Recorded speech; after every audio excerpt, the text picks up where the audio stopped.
Thank you for joining with me today on our next video in our exploration of A Course in Miracles.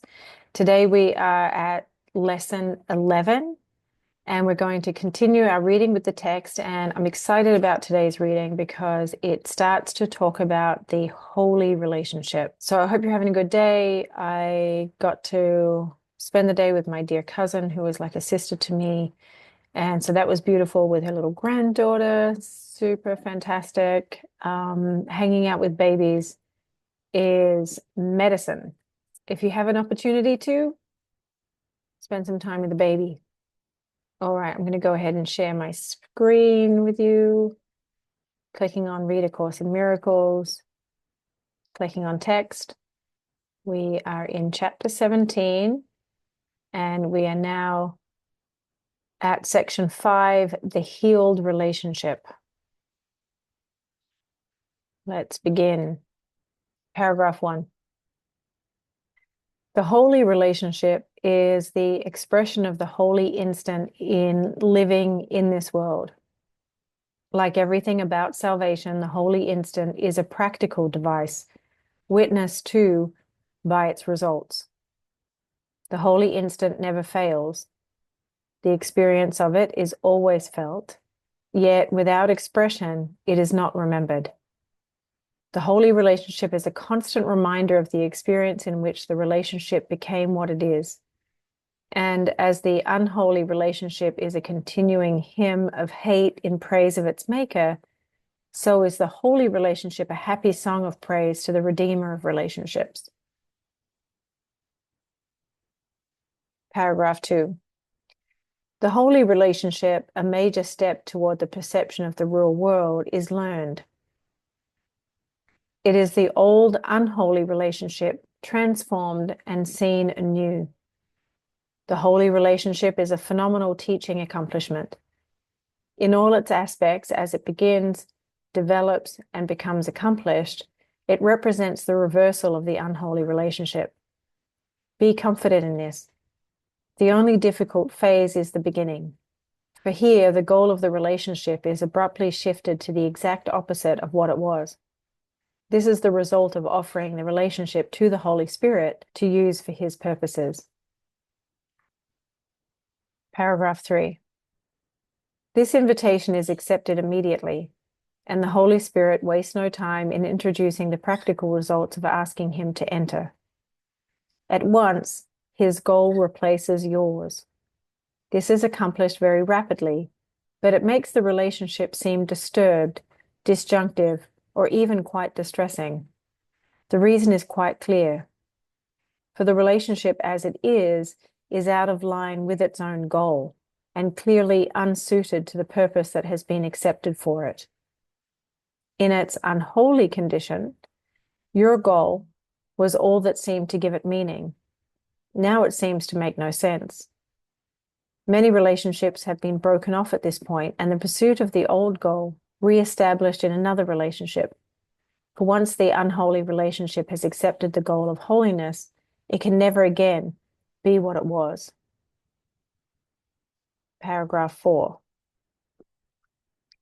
The temptation of the ego becomes extremely intense with this shift in goals, for the relationship has not as yet been changed sufficiently to make its former goal completely without attraction, and its structure is threatened by the recognition of its inappropriateness for meeting its new purpose. The conflict between the goal and the structure of the relationship is so apparent that they cannot coexist. Yet now the goal will not be changed. Set firmly in the unholy relationship, there is no course except to change the relationship to fit the goal. Until this happy solution is seen and accepted as the only way out of the conflict, the relationship may seem to be severely strained. Paragraph 5. It would be kinder to shift the goal more slowly, for the contrast would be obscured and the ego given time to reinterpret each slow step according to its liking.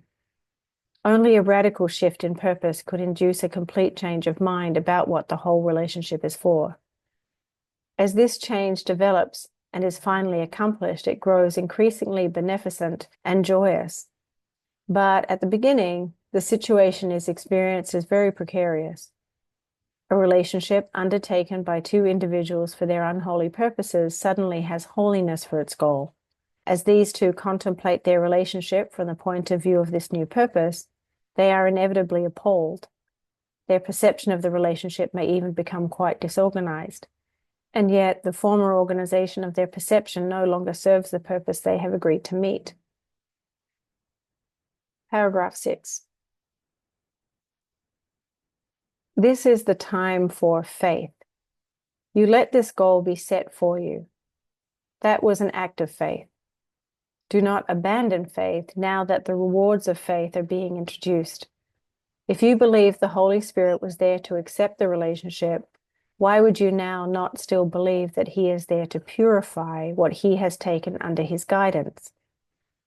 Have faith in your brother in what but seems to be a trying time.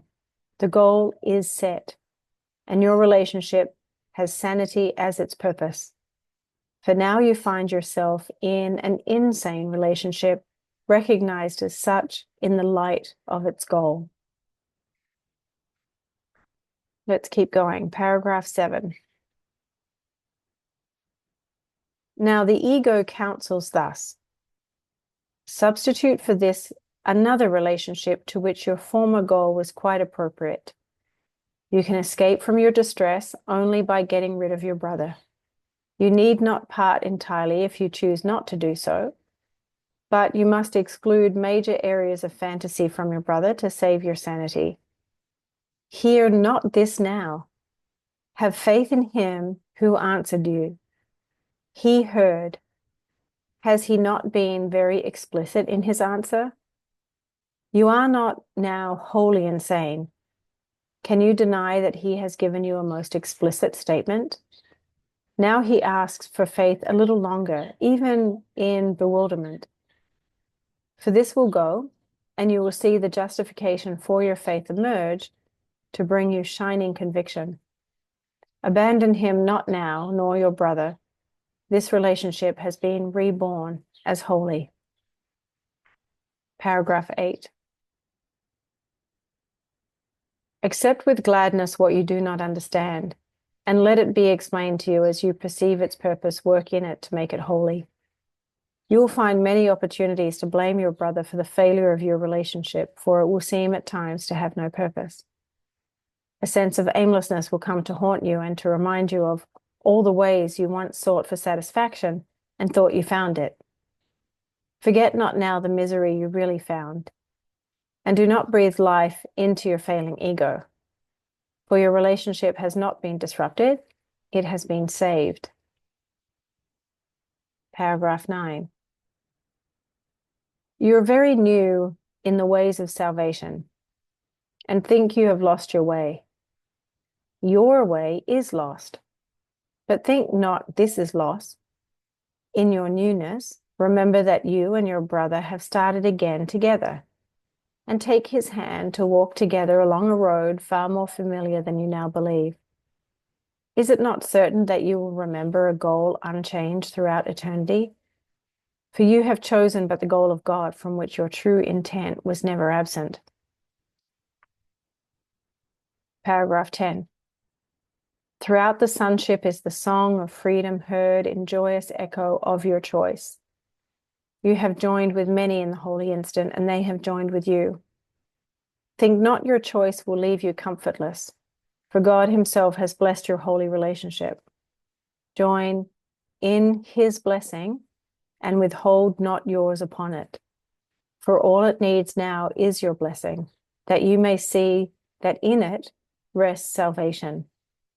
Condemn salvation not, for it has come to you, and welcome it together, for it's come to join you and your brother together in a relationship in which all the sonship is together blessed. Paragraph 11. You undertook together to invite the Holy Spirit into your relationship. He could not have entered otherwise.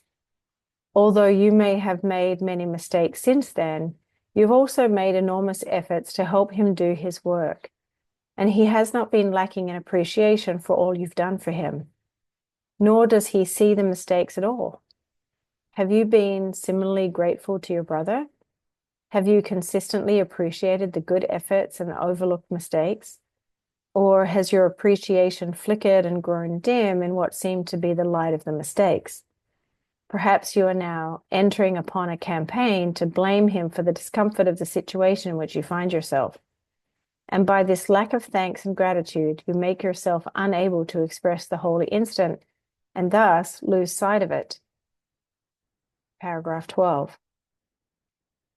The experience of an instant, however compelling it may be, is easily forgotten if you allow time to choose over it. It must be kept shining and gracious in your awareness of time, but not concealed within it. The instant remains, but where are you? To give thanks to your brother is to appreciate the holy instant and thus enable its results to be accepted and shared. To attack your brother is not to lose the instant, but to make it powerless in its effects. Paragraph 13. You have received the holy instant, but you may have established a condition in which you cannot use it. As a result, you do not realize that it is with you still. And by cutting yourself off from its expression, you've denied yourself its benefit. You reinforce this every time you attack your brother, for the attack must blind you to yourself. And it's impossible to deny yourself and to recognize what has been given and received by you. Paragraph 14. You and your brother stand together in the holy presence of truth itself. Here is the goal, together with you. Think you not the goal itself will gladly arrange the means for its accomplishment? It is just this same discrepancy between the purpose that has been accepted and the means as they stand now, which seems to make you suffer, but which makes heaven glad. If heaven were outside you, you could not share in its gladness. Yet, because it is within, the gladness too is yours. You are joined in purpose, but remain still separate and divided on the means. Yet the goal is fixed, firm, and unalterable. And the means will surely fall in place because the goal is sure. And you will share the gladness of the sonship that it is so. Paragraph 15. As you begin to recognize and accept the gifts you have so freely given to your brother, you will also accept the effects of the holy instant and use them to correct all your mistakes and free you from their results. And learning this, you will have also learned how to release all the sonship and offer it in gladness and thanksgiving to him who gave you your release and who would extend it through you.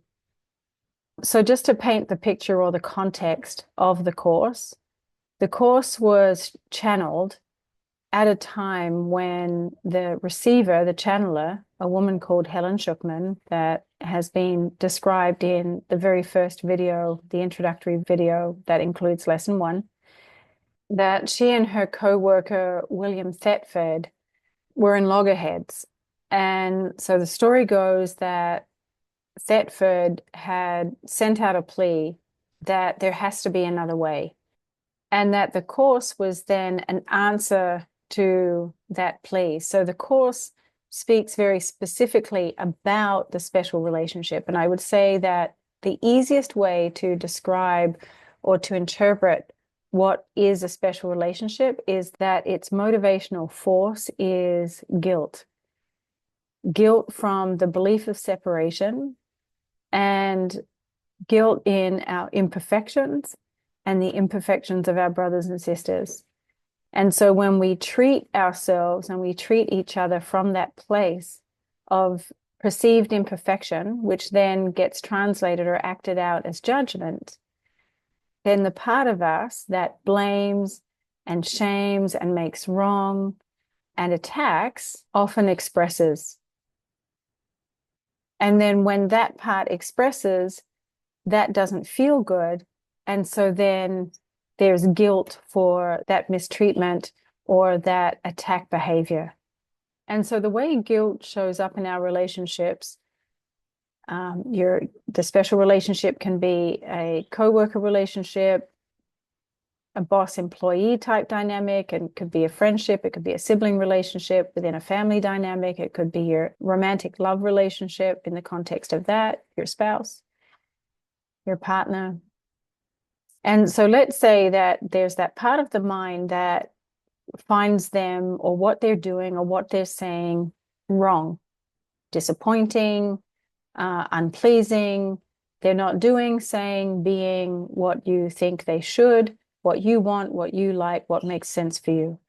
And so now you have this disgruntled feeling inside and this feeling of judgment, which is the fuel for the attack.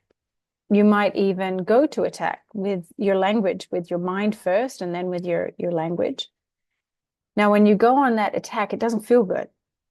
It's upsetting to a deeper part of your nature. So we behave badly when we are misunderstanding or misinterpreting or misseeing our people. Now, when we've behaved badly, now we feel guilty for that behavior. And so now through the guilt of having behaved badly and perhaps have gotten away with it or not, then we make up for it by being nice. And so that nice is not fueled by a genuine love or a desire to connect, but rather to smooth over or make right the wrong.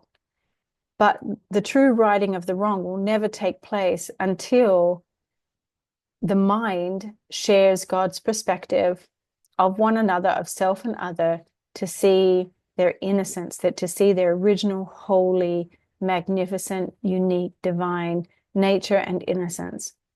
And so it's through that perception that creates the holy relationship. So how do you treat somebody? How do you treat yourself when you are beholding your own inner innocence and magnificence, and then by extension seeing one another's innocence and magnificence? It's near impossible to see their magnificence without seeing innocence first, especially if this is someone in your life who has the great expertise of successfully pushing your buttons. All right, so I'm going to go back to share screen. And we are going to now look at today's lesson. So we're going to click on the workbook for students, and we are at lesson 11. I'm going to let the narrator read it for us. Lesson 11. My meaningless thoughts are showing me a meaningless world. This is the first idea we have had that is related to a major phase of the correction process, the reversal of the thinking of the world. It seems as if the world determines what you perceive. Today's idea introduces the concept that your thoughts determine the world you see. Be glad indeed to practice the idea in its initial form, for in this idea is your release made sure. The key to forgiveness lies in it. The practice periods for today's idea are to be undertaken somewhat differently from the previous ones. Begin with your eyes closed and repeat the idea slowly to yourself. Then, open your eyes and look about, near and far, up and down, anywhere. During the minute or so to be spent in using the idea, merely repeat it to yourself, being sure to do so without haste and with no sense of urgency or effort. To do these exercises for maximum benefit, the eyes should move from one thing to another fairly rapidly, since they should not linger on anything in particular. The words, however, should be used in an unhurried, even leisurely fashion. The introduction to this idea in particular should be practiced as casually as possible. It contains the foundation for the peace, relaxation, and freedom from worry that we are trying to achieve. On concluding the exercises, close your eyes and repeat the idea once more, slowly, to yourself. 3 practice periods today will probably be sufficient.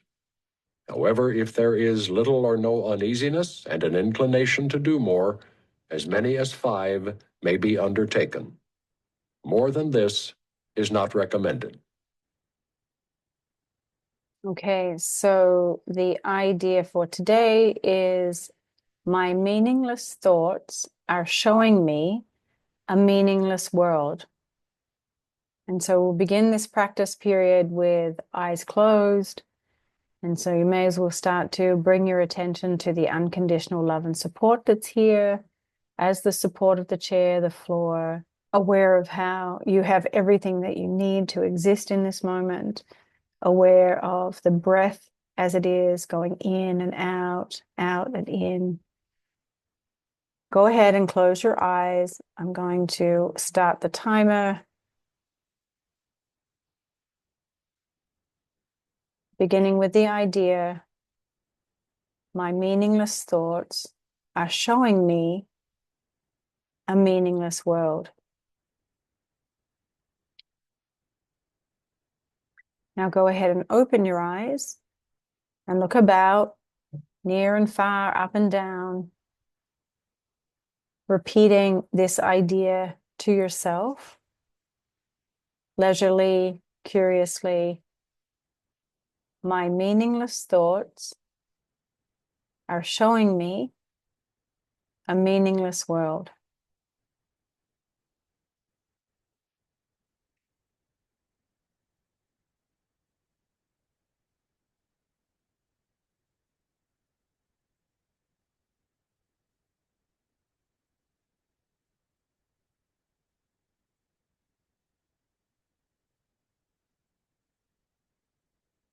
Okay, so that was the end of the minute timer.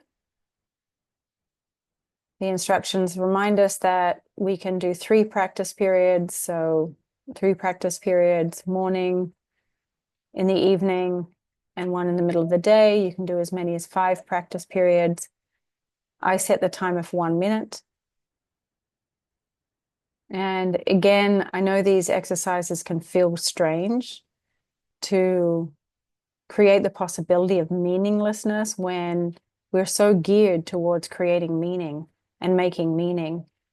So just go gently, do your best to observe any resistance, doing your best to not make that mean anything, but rather be just curious about it. Okay, so we're still new at this. We're still just letting it be an experiment.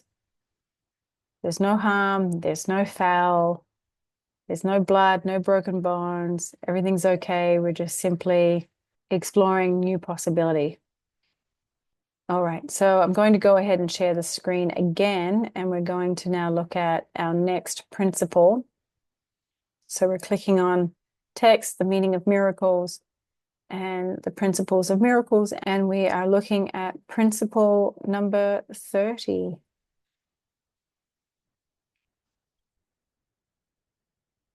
By recognizing spirit, miracles adjust the levels of perception and show them in proper alignment. This places spirit at the center, where it can communicate directly.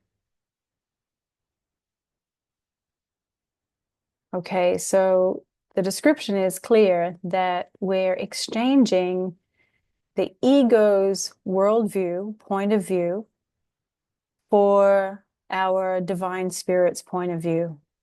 The ego's point of view is stuck in body identification, where it spends its life trying to uphold the body's survival, to get the body's needs met through distracting, frivolous behaviors and habits, distracting us from the eternal, limitless, joyous, loving perspective through our spirit nature. And so right now we're just simply creating the possibility to shift our perception, to allow our spirit nature, our soul, to be the driving force for our lives and to see what happens out of that. All right. So as always, I just want to finish with reminding you that I offer online classes, a mindfulness-based meditation class on the third Tuesday of the month, Eastern Standard Time at 7 p.m., and a meditation and natural healing self-help class on the fourth Monday of the month, 7 p.m. Eastern Standard Time. Then while I'm here in Australia, it lands on the following day for each of those in the morning. And so you can find those registration links on the Lila Center website. All right, wonderful. So I look forward to seeing you next time.